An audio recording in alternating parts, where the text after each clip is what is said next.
अच्छा कुमकुम को उसके घर से ले आता है। कार में वो कुमकुम को परेशान करने का एक भी मौका नहीं छोड़ता है। थोड़ी देर में वो दोनों ऑफिस पहुंच जाते हैं। कुमकुम कार से निकलने को होती है कि तभी अक्षत उसका हाथ पकड़कर खींच लेता है और उसे सुबह शॉर्ट्स पहनने वाली बात पे थोड़ा सा परेशान करता है। वो कुमकुम से आज रात शॉर्ट्स पहनने को बोलता है। उसकी बात सुन के कुमकुम के गाल शर्म से लाल हो जाते हैं। वो जल्दी से अच्छे से अपना हाथ छुड़ा के भाग जाती है। कुछ देर में अक्षत भी ऑफिस में एंट्री लेता है। सारे एम्प्लॉय उसे गुड मॉर्निंग विश करते हैं। वो जब कुमकुम के डेस्क के पास पहुंचता है तो कुमकुम झुकी हुई नज़रों से उसे गुड मॉर्निंग बोलती है। अक्षत मन ही मन मुस्कुराते हुए वहाँ से निकल जाता है। उसके जाने के बाद कुमकुम एक चैन की सांस लेती है। अक्षत अपने केबिन में जाके अपना काम करने लगता है। थोड़ी ही देर में उसके केबिन का डोर ओपन होता है और राज अंदर आता है। राज सीधा आके उसके सामने वाली चेयर पर जाकर बैठ जाता है। अक्षत उस पर कोई ध्यान नहीं देता और अपना चुपचाप से काम करता रहता है।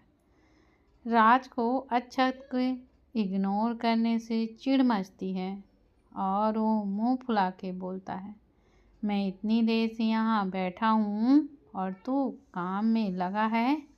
राज बोला, मैं भी फ्री नहीं हूँ, बहुत काम है मेरे पास, इसलिए ही यहाँ आया हूँ। अक्षत अपनी एक आईब्रो उठा के उसे देखता है, जैसे बोल रहा हो, अब बोलो भी क्या हुआ, मुंह में दही क्यों जमा रखी है। उसकी बात समझ के राज की आंखों में चमक आ जाती है और वो बोलता है, मैं क्या बोल रहा था कि आजकल मेरे पास काम बहुत ही ज़्यादा हो गया है, तो जिस तरह से मैं तेरा असिस्टेंट हूँ, तुझे नहीं लगता मुझे भी एक असिस्टेंट की ज़रूरत है। उसकी बात सुन के अक्षत एक कातिलाना स्माइल करता है। थोड़ी ही देर के बाद सारे एम्प्लॉय मीटिंग रूम में होते हैं और उनके हेड आके ये अनाउंस करते हैं कि हमारे डिपार्टमेंट के 2 एम्प्लॉय को प्रमोशन मिला है। उनके काम को देखते हुए उनको ये अपॉर्चुनिटी मिली है, जिसमें से एक है मिस कुमकुम और दूसरी है मिस जिया।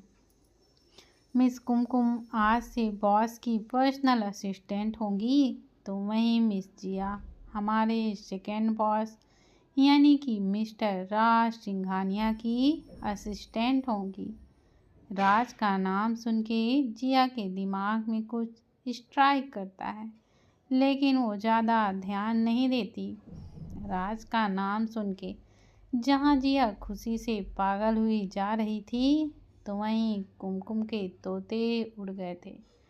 वो ये सोच सोच के ही परेशान हो रही थी कि उसका बेशरम पति जब वो इस डिपार्टमेंट में काम करती थी तब उसे इतना परेशान करता था, तो अब तो वो उसकी पर्सनल असिस्टेंट होगी, मतलब पूरा दिन उसके साथ, तो अब उसका क्या हाल होगा। दूसरी तरफ जिया कुमकुम को बोले ही जा रही थी, यार मैंने सुना है कि हमारे सेकंड बॉस बहुत हैंडसम हैं, मैं तो सिर्फ एक बार उससे मिलने का ख्वाब देखती थी और यहाँ आज मैं उनकी पर्सनल असिस्टेंट बन गई। जिया भी इतना खुश हो रही थी, पता नहीं जब वो राज को देखेगी तब उसका क्या हाल होगा। शायद खुद ही जाके मगरमच्छ के मुंह में बैठ जाएगी और बोलेगी, भाई थोड़ा जल्दी करिए, मुझे ज़्यादा दर्द नहीं होना चाहिए। थोड़ी देर में कुमकुम अक्षत की और जिया राज के केबिन के बाहर थी। जहाँ जिया खुशी से चहक रही थी तो वहीं कुमकुम का चेहरा डर से सफ़ेद पड़ गया था। कुमकुम हिम्मत करके डोर नॉक करती है और अक्षत उसे कम इन बोलता है। कुमकुम डरते डरते अंदर जाती है। अंदर अक्षत कुमकुम को मुस्कुराते हुए अपनी चेयर पर बैठा उसे देखे जा रहा था। कुमकुम हिम्मत करके खुद को नॉर्मल करके बोलती है, सर मैं आपकी न्यू असिस्टेंट, मुझे क्या करना होगा? अक्षत को कुमकुम के डर को देख के बड़ा ही मज़ा आ रहा था। अक्षत उसको थोड़ा और परेशान के लिए एज ए बॉस ही बिहेव करता है और उसको उसका काम बता देता है कि उसे क्या क्या करना होगा। कुमकुम जैसे जैसे उसकी बातें सुने जा रही थी वैसे उसे समझ आता जा रहा था कि उसके सामने बैठा इंसान सिर्फ बेशर्म नहीं है, महा बेशर्म है। अक्षत अपनी बात पूरी करते हुए बोला, अभी मेरा कॉफ़ी पीने का मूड हो रहा है। कुमकुम उसके लिए कॉफ़ी बनाने जाने लगती है कि उसे फिर से अक्षत की बात सुनाई दे रही, जो बोल रहा था, अपने बॉस को हमेशा खुश रखना चाहिए कुमकुम जी, पता नहीं कब उसे गुस्सा आए और क्या हो जाए। कुमकुम उसकी बातें अच्छी तरह से समझ रही थी। वो बिना कुछ बोले आगे बढ़ जाती है क्योंकि अभी उसकी अक्षत को देखने की बिल्कुल भी हिम्मत नहीं हो रही थी। उसके बाहर जाते ही अक्षत जोर से हंसने लगता है और खुद से ही बोलता है, अब आएगा मज़ा बीबी, देखता हूँ तुम कब तक भागोगी मुझसे। वहीं राज के केबिन में राज को बॉस की जगह देख के जिया को एक मिनी हार्ट अटैक आया था, लेकिन फिर भी उसे यकीन नहीं होता कि वो राज की असिस्टेंट बन गई है। जहाँ कुछ देर पहले वो खुशी से झूम रही थी, अब उसको ऐसा लग रहा था जैसे किसी ने उसे इलेक्ट्रॉनिक शॉक दे दिया हो। वहीं राज को जिया की हालत देखकर बड़ा ही मज़ा आ रहा था। वो अंदर ही अंदर बस मुस्कुरा ही जा रहा था। कुछ देर में जिया खुद को नॉर्मल कर लेती है और खुद से ही कहती है, डर मत जिया, ये एनाकोंडा तेरा कुछ नहीं कर सकता। अगर ये तुझे डसे तो तू क्या किसी नागिन से कम है? ये सोच के जिया राज को बोलती है, सर मैं आज से आपकी असिस्टेंट करूँगी। लेकिन राज तो पूरा जिया को परेशान करने का प्लान बना के बैठा था। वो अपने चेहरे पर एक डेविली स्माइल लाते हुए बोलता है, बहुत जल्दी तुम्हारी अकड़ निकल गई, लगा नहीं था तुम इतनी जल्दी बदल के सीधा सर पे आ जाओगी। वैसे तुम्हें सरप्राइज पसंद तो आया ना? राज बोलता है, पहली बात तो ये कि मैं तुम्हारा बॉस हूँ, तुम मुझसे तमीज़ से पेश आया करो। और ये क्या तुम लगा रखा है, आप लगा के बात करो। जिया भी उसे उसी टोन में जवाब देने लगी, आप और तुमसे शक्ल देखी है तुमने कभी आईने में अपनी? जहर भी तुम्हारी शक्ल देख के सुसाइड कर ले, मगरमच्छ पानी में डूब के मर जाए, कुत्ते शादियों में डांस करने लगे, आए बड़े आप वाले। जिया की बातें सुन के राज का चेहरा गुस्से से लाल हो जाता है और वो अपने जबड़े भींचते हुए बोलता है, तुम खुद को समझती क्या हो अनारकली? खुद को देखा है तुमने कभी? चलता फिरता मिनी एलिफेंट हो तुम। जाओ अपनी बिरादरी वालों के पास, ढूंढ रहे हैं तुम्हें वो लोग, यहाँ हमारी ऑफिस के बिल्डिंग में क्यों तुमने भूकंप ला कर रखा है। राज की बातें सुन के अब जिया का भी गुस्सा हद पार कर जाता है। वो गुस्से से राज पे फटते हुए बोलती है, मैं चाहे कुछ भी हूँ, चाहे किसी भी प्रजाति की क्यों ना हूँ, तुम गेंडी सी शक्ल के चिलगोजे जैसे तो नाक है तुम्हारी, बदबूदार जिराफ हो।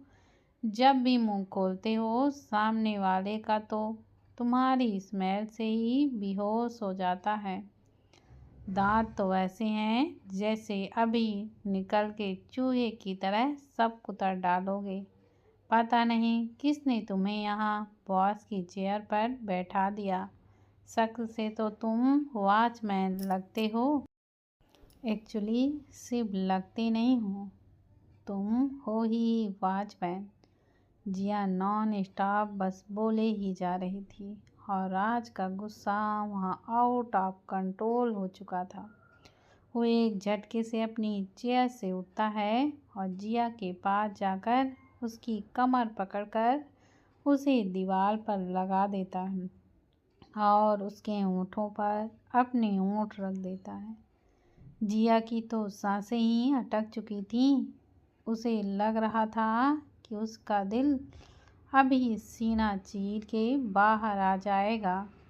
जिया को समझ ही नहीं आता कि उसके साथ अभी हुआ क्या है, लेकिन जब समझ आता तब तक तो काफ़ी देर हो चुकी थी।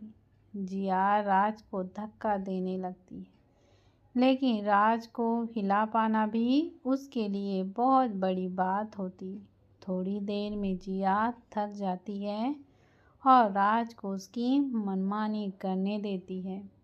थोड़ी देर में जिया की अब सांसें उखड़ने लगती हैं तो राज उसके होंठों को छोड़ देता है और फिर उसके चेहरे को अपने हाथों में लेकर बोलता है, आज के बाद अगर तुमने अपनी ये ब्रेक फेल मशीन फिर से इतनी ही चलाई तो मैं उस पे ब्रेक ऐसे ही लगाऊंगा।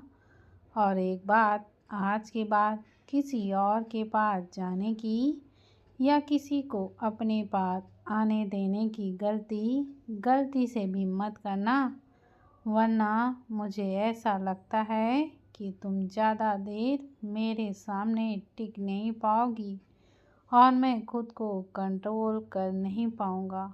और इतना बोल के राज जिया से दूर हो जाता है। राज के छोड़ने से जिया केबिन का डोर ओपन करके वहाँ से भाग जाती है। तो वहीं राज के चेहरे पर एक लंबी चौड़ी सी स्माइल आ जाती है। अक्षत के केबिन में अक्षत आराम से बैठ के कॉफ़ी पी रहा था तो वहीं कुमकुम उसके सामने खड़ी वहाँ से भागने के बहाने सोच रही थी। तभी एक बार फिर से केबिन का डोर ओपन होता है और राज अंदर आता है।